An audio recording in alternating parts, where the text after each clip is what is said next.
پاس بات حدیث راز کے طور پر رکھی. بھئی وہ راز کیا تھا؟ قرآن نے تو ذکر نہیں کیا.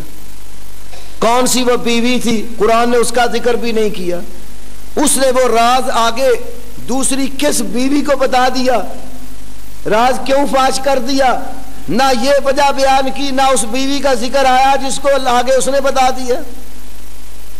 پھر یہ معاملہ سارے کا سارا قرآن کہتا ہے وَأَظْهَرَهُ اللَّهُ عَلَيْهِ، یہ ساری بات اللہ نے اپنے نبی پر ظاہر کر دی.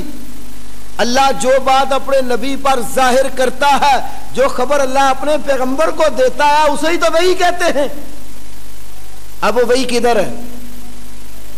پورے قرآن کا مطالعہ کر لیں کہ اللہ نے اپنے نبی پر کیا بات ظاہر کی، کیا راز تھا جو بیوی نے فاش کر دیا، اللہ نے اپنے نبی پر ظاہر کر دیا. تو وہ وہی ہے کہاں؟ الحمد سے لے کر والناس تک پورے 30 پاروں کے اندر اس وحی کا کہیں تذکرہ نہیں ہے. قرآن بتا رہا اللہ نے وحی کی ہے. جب بیوی سے کچھ معاملہ ظاہر کیا تو بیوی نے پوچھا آپ کو یہ خبر کس نے دی؟ تو پھر آپ نے آگے مزید بتایا نبانی العلیم الخبیر، مجھے اللہ علم والے نے، خبر والے نے یہ بات بتائی ہے. بھئی اللہ علیم و خبیر جو نبی کو بات بتاتا ہے وہ وہی ہے. اب اللہ نے خبر دی ہے، وہ خبر کہاں ہے؟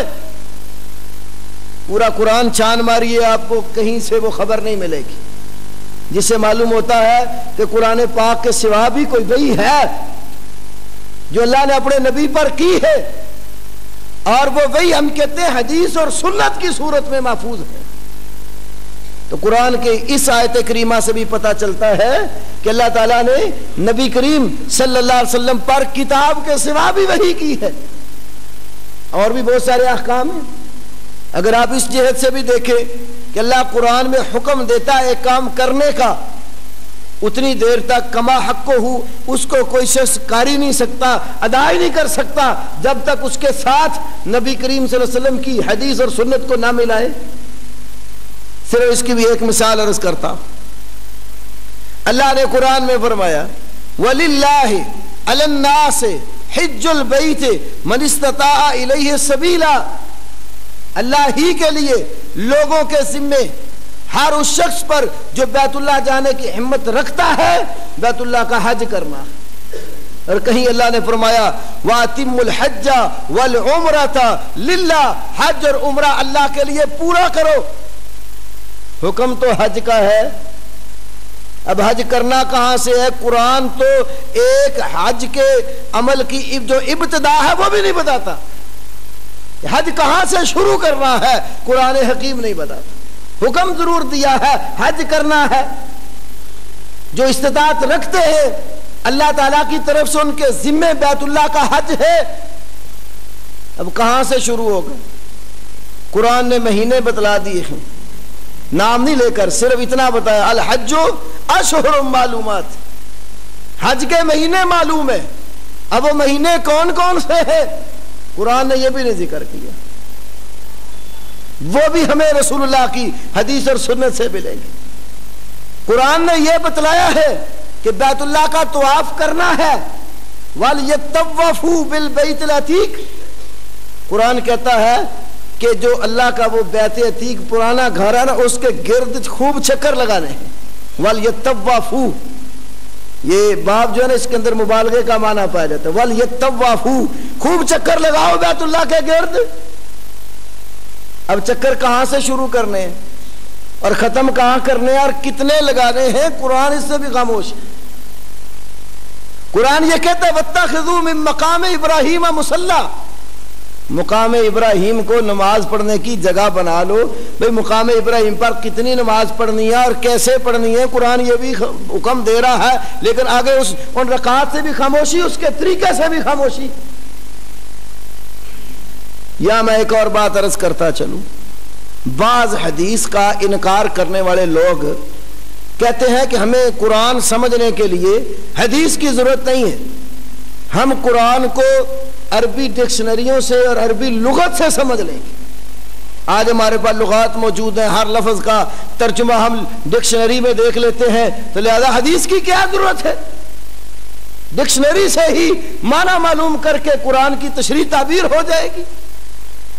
اور بعض وہ ہیں جن کا حدیث پر تو ایمان نہیں ہے، لیکن قرآن کا ترجمہ کرنے کے لیے، اس کی مراد واضح کرنے کے لیے وہ کہتے ہیں زمانہ جاہلیت کے جو شعراء تھے ان کا جو شعری مجموعہ ہے اس کے ذریعے ہم قرآن کے معنی کا تعین کر لیں.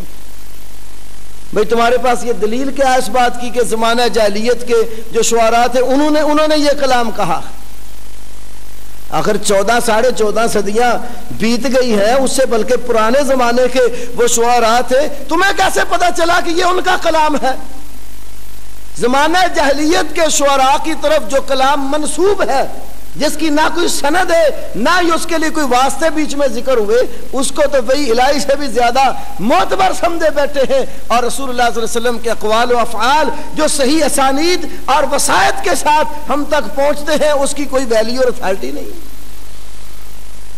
پھر ایک اور بات عرض کرتا ہوں میرے بھائیوں، جو لغت صحابہ جانتے تھے آج میں اور آپ وہ لغت میں مہارت نہیں رکھتے، کیونکہ ان کی مادری زبان عربی تھی، عرب میں پیدا ہوئے، ان کے ماں باپ عربی تھے، عرب کا ماحول تھا، پھر انہی کے ماحول میں اسی لغت میں قرآن حکیم نازل ہوا. آج تو لغت میں بھی کافی تبدیلی آ گئی ہے. تو ان کے ماحول میں، ان کی زبان میں اللہ وحدہ لا شریک نے قرآن پاک نازل فرمایا. آج کوئی شخص کتنا بڑے سے بڑا لغت کا دائی کیوں نہ ہو، دعوے دار کیوں نہ ہو، وہ صحابہ کرام سے آگے لغت سمجھنے میں نہیں نکل سکتا، جن کی زبان ہی عربی تھی، جن کے ماحول میں اللہ نے قرآن نازل فرمایا.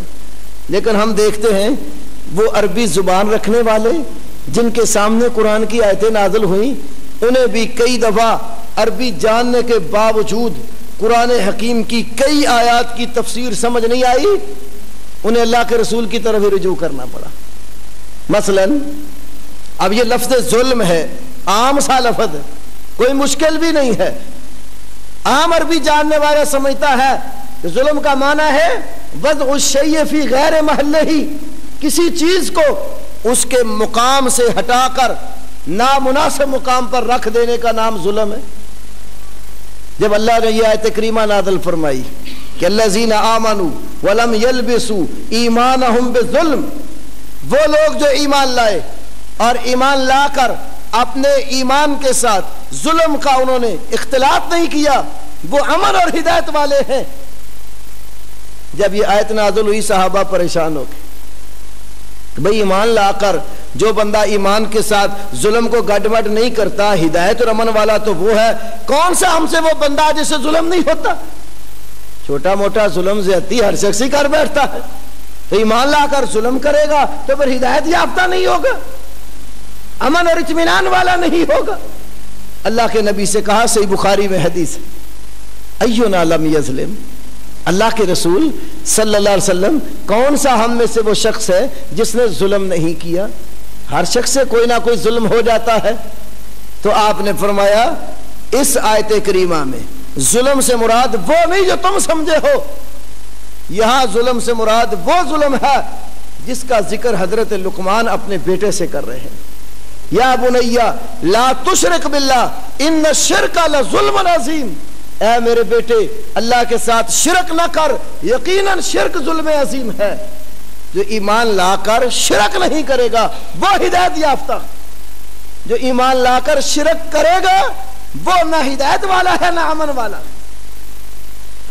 تو یہاں سے ایک مسئلہ تو یہ معلوم ہوا نا کہ صحابہ عربی زبان جاننے کے باوجود لفظ ظلم کا مفہوم الذین آمنوا ولم یلبسوا ایمان بظلم نہیں سمجھ سکے. انہیں اس کا ترجمہ سیکھنے کے لیے صاحب قرآن محمد رسول اللہ صلی اللہ علیہ وسلم کی ضرورت پڑی اور آپ سے آ کر اس کی تفسیر سیکھی، باوجود اس کے کہ عربی زبان جانتے تھے.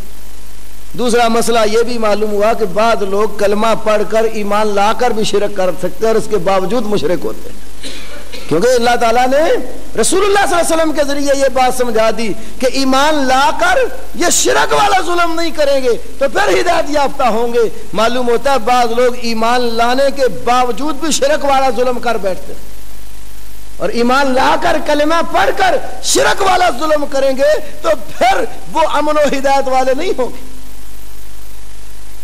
اسی طرح ایک اور مثال عرض کرتا ہوں۔ اللہ تعالیٰ نے قرآن حکیم میں سورۃ